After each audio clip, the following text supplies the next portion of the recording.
ஸ்விட்ச் ஸ்டேட்மெண்ட். இந்த ஸ்விட்ச் ஸ்டேட்மெண்ட்டும் அந்த இஃப் எல்ஸ் இஃப் ஸ்டேட்மெண்ட்டும் ஒன்று தான் சொல்லலாம். ஆமாங்க.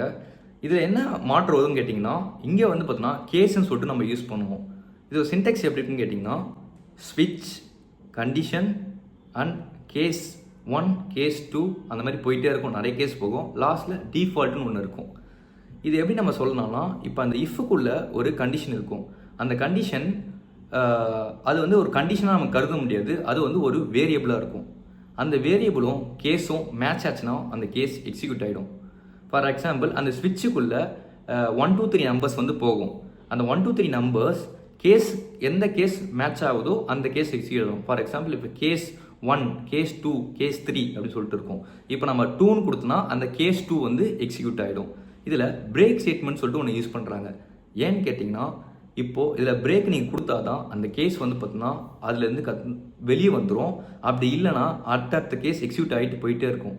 ஸோ பிரேக் ஸ்டேட்மெண்ட் யூஸ் பண்ணால் தான் அந்த கேஸ் முடிஞ்சு வெளியே வந்துடும் ஃப்ளோ, இல்லைனா அது அடுத்த கேஸ் போயிட்டே இருக்கும்.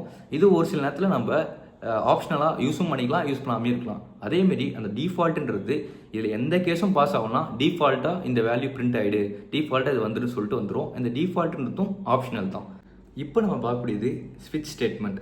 இந்த ஸ்விட்ச் ஸ்டேட்மெண்ட் வந்து பார்த்திங்கன்னா எதை வச்சு நம்ம எக்ஸாம்பிளாக சொல்ல போகிறோம்னா, இப்போ இந்த ஏடிஎம் மிஷின் வச்சு சொல்லலாமா?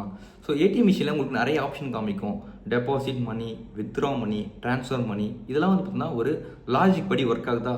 இப்போ நம்ம எதனா ஒரு ஆப்ஷன் செலக்ட் பண்ணால் அந்த ஆப்ஷனுக்கு ஏற்ற மாதிரி அந்த பேஜ் வந்து பார்த்திங்கன்னா லோட் ஆகும். ஸோ அந்த மாதிரி வந்து பார்த்திங்கன்னா இப்போது ஆப்ஷன் நம்ம இன்டிஜரில் வச்சுருக்கோம்.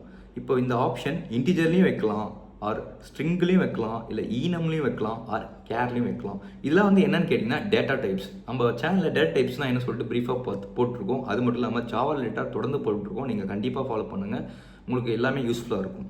இப்போது இந்த ஸ்விட்சுக்குள்ளே ஒரு வேரியபிளை பாஸ் பண்ணுறோம். அதுதான் இந்த ஆப்ஷன்ற வேரியபிள்.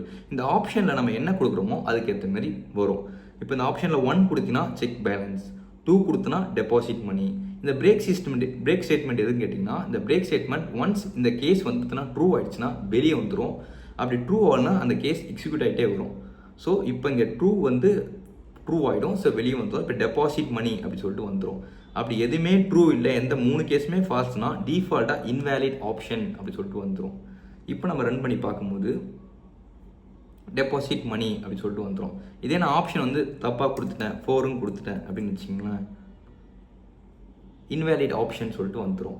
இப்போது இந்த ஆப்ஷன் இருக்கிறதுல இன்ட் யூஸ் பண்ணிருக்காங்க. இதே நீங்கள் ஸ்ட்ரிங்காக கூட யூஸ் பண்ணிக்கலாம். ஸோ இந்த மாதிரி ஸ்விட்ச் ஸ்டேட்மெண்ட் ஒர்க் ஆகும்.